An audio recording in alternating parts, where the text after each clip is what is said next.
दोस्तों नमस्कार, मैं जगन्नाथ गौतम सियासत हिंदुस्तान यूट्यूब चैनल पर आपका स्वागत है। दोस्तों, जिस तरीके से सुप्रीम कोर्ट ने यूजीसी मामले पर स्टे दिया है, दोस्तों मुझे ये कहते हुए कोई गुरेज नहीं है कि उस पर भी उंगलियां उठ रही हैं। अदालत ने कहा है कि जिस तरीके से यूजीसी का जो कानून बनाया गया है उससे जातिवाद को बढ़ावा मिलेगा और समाज में जो समरसता है वो खत्म होगी, जातिवाद बढ़ेगा। लेकिन दोस्तों, यदि बहुजन समाज सीरियस हिसाब से सम्मान के साथ ये पूछता है कि सुप्रीम कोर्ट के 33 जजेज में से 28 उच्च जातियों के 85% जनता के हिस्से में सिर्फ मुट्ठी भर जज आते हैं, शायद 33 में से 5। फिर ऐसा क्यों होता है कि सुप्रीम कोर्ट 2018 का जो डेटा है उसमें 33 में से 28 जो जजेस होते हैं वो ना मुसलमान होते हैं, ना क्रिश्चियन होते हैं, ना एससी होते हैं, ना एसटी होते हैं, ना ओबीसी होते हैं? ऐसा क्यों होता है? और संविधान के अनुसार जिसकी जितनी संख्या भारी उतनी उसकी हिस्सेदारी, ये जब तक नियम हर जगह, चाहे नौकरियां हों, चाहे अदालतें हों, चाहे राजनीति हो, हर जगह जब तक ये लागू नहीं होगा, जातिवाद खत्म नहीं होगा, ये सीजीआई साहब को समझ लेना चाहिए। और मैं बहुजन समाज के बारे में भी कहना चाहता हूं कि बहुजन समाज मुर्दा समाज है। काशीराम जी ने कहा था कि मैं जो ये मुर्दा समाज है, जो बिकने वाला समाज है, जो बिकाऊ है, मैं इसको टिकाऊ बनाना चाहता हूँ। काशीराम जी कहते थे कि ये बहुजन समाज मांगने वाला समाज बना हुआ है, जो एक शराब के पौवे पर बिक जाता है, 500 के नोट पर अपनी वोट को बेच देता है, या अपनी गली के लोगों को या अपनी बस्ती के लोगों को, उन्हीं के बीच का कोई जातिवादी ठेकेदार नेता को अपनी वोटें बेच देता है। ये बहुजन समाज जो है मुर्दा समाज है। मुर्दा समाज, मुर्दा। कांशीराम साहब क्या बोलता था कि मांगने वाला समाज बनना है कि देने वाला समाज। ये समाज जो बहुजन है मांगने वाला है। ये मुर्गी पर बिकने वाला, कुर्सी पर बिकने वाला, चना पर बिकने वाला, ये समाज बिकाऊ है। जो समाज बिकाऊ होता है वो टिकाऊ नहीं हो सकता है। इसलिए 10% के सामने टिकाऊ नहीं हो रहा है, 90% मुर्दा। तो दोस्तों, काशीराम जी कहते थे कि मांगने वाला समाज बनाना है या देने वाला। लेकिन दोस्तों, जब तक बहुजन समाज मांगने वाला रहेगा तब तक जातीय प्रताड़ना या जातीय भेदभाव जारी रहेगा। दोस्तों, शर्म की बात तो ये है कि एक लोकतांत्रिक देश में 85-90% जो दलित पिछड़ा ओबीसी समाज है, वो 10-15% लोगों से मांगता है, उनके अधीन काम करता है और उनकी उंगलियों पर नाचता है। दोस्तों, ये सिलसिला जब तक चलेगा, जातिगत भेदभाव होते रहेंगे, यूजीसी जैसे फैसले आते रहेंगे, और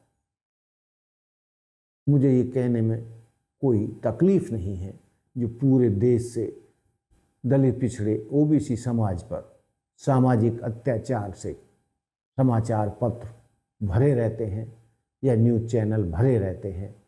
उनकी वजह यही है कि बहुजन समाज मांगने वाला है। वो आज तक अपनी ताकत को पहचान नहीं पाया है कि लोकतंत्र में जिसकी जितनी संख्या भारी उतनी उसकी हिस्सेदारी होनी चाहिए। तो उस लिहाज से देश में आज भी बड़ी तादाद में आरक्षण होने के चलते विधायक और सांसद चुनकर आते हैं। 4123 विधायकों में से 614 अनुसूचित जाति के विधायक चुनकर आते हैं और 554 एसटी समाज के, आदिवासी समाज के विधायक चुनकर आते हैं और 35 से 45% जो सीटें हैं ओबीसी समाज को मिलती हैं। हर पार्टी देना उनकी मजबूरी है। इतने एमएलए 35 से 45% एमएलए ओबीसी समाज के जीत कर आते हैं। लेकिन दोस्तों, यूजीसी के मुद्दे पर देश के कितने एमएलए, कितने सांसद बहुजनों को न्याय दिलाने के लिए आवाज़ उठाई? क्या उन्होंने संसद में आवाज़ उठाई? क्या उन्होंने अपने अपनी विधानसभाओं में आवाज़ उठाई? तो दोस्तों, ये बिके हुए एमएलए एमपी हैं जो कुर्सी के लिए बिके हुए हैं। इनसे आप ज़्यादा उम्मीद ना करें। ये जब तक अपनी कुर्सी के लिए अपने ज़मीर को बेचे रहेंगे, अपने मुंह पे ताला लगाए रहेंगे और जिस समाज से वो जीत कर आते हैं उसके मुद्दों को नहीं उठाएंगे, तो यूजीसी जैसे मामले पर उन्हें हमेशा हार का मुंह देखना पड़ेगा और आरक्षण के मुद्दे पर भी उन्हें हार का मुंह देखना पड़ेगा, अपमानित होना पड़ेगा। लेकिन दोस्तों, जिस तरीके से दलित पिछड़े समाज के लोगों को ये कोटे से आया, ये कोटे से आया है कहकर चिढ़ाया जाता है, अपमानित किया जाता है। कई छात्रों को स्कूल कॉलेजों में आज तक सुसाइड करना पड़ा है अपमानित होकर। जिस तरीके से सवर्ण समाज के छात्र उनको चिढ़ाते हैं, अपमानित करते हैं, मानसिक उत्पीड़न करते हैं, उसके चलते वो ढंग से अपनी पढ़ाई नहीं कर पाते और उनमें से कई ऐसे कमज़ोर होते हैं कि वो अपनी जीवन लीला ही समाप्त कर लेते हैं। तो दोस्तों, इस समाज को मजबूत बनाने के लिए जो काशीराम जी ने फार्मूला दिया था कि इस समाज को देने वाला बनाना है, मांगने वाला नहीं, और जब तक ये समाज मांगने वाला रहेगा तब तक ये इसी तरीके से अपमान सहता रहेगा, जिस तरीके की घटनाएं आज़ादी के बाद से आज तक हो रही हैं। तो दोस्तों, पूरे जो सत्ता में लोग बैठे हैं उन्होंने ये 10-15% सामान्य वर्ग के प्रतिनिधि हैं, नौकरशाह हैं और यही देश को चला रहे हैं। उचित प्रतिनिधित्व हर जगह न होने के कारण ही बहुजन समाज को अपमान झेलना पड़ता है। जब तक बहुजन समाज एक मंच पर इकट्ठा होकर इस तरीके के अन्याय का विरोध नहीं करेगा, तब तक उसको इस तरीके की जलालत झेलनी पड़ेगी। और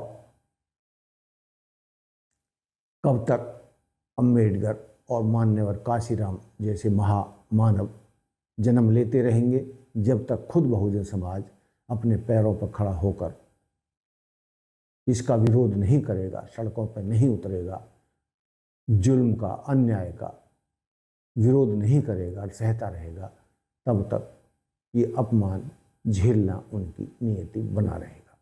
तो दोस्तों, ये था हमारा मुद्दा। यूजीसी के मुद्दे पर सुप्रीम कोर्ट का जो जजमेंट आया है वो भी, उस पर भी उंगली इसीलिए उठाई जा रही है कि उन्होंने भी सामान्य वर्ग के हक में फैसला दिया है।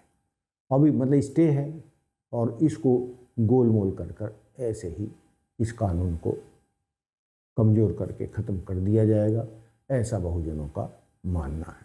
तो दोस्तों, देखते रहिए सियासत हिंदुस्तान। जय हिंद, जय भारत, जय संविधान। नमस्कार।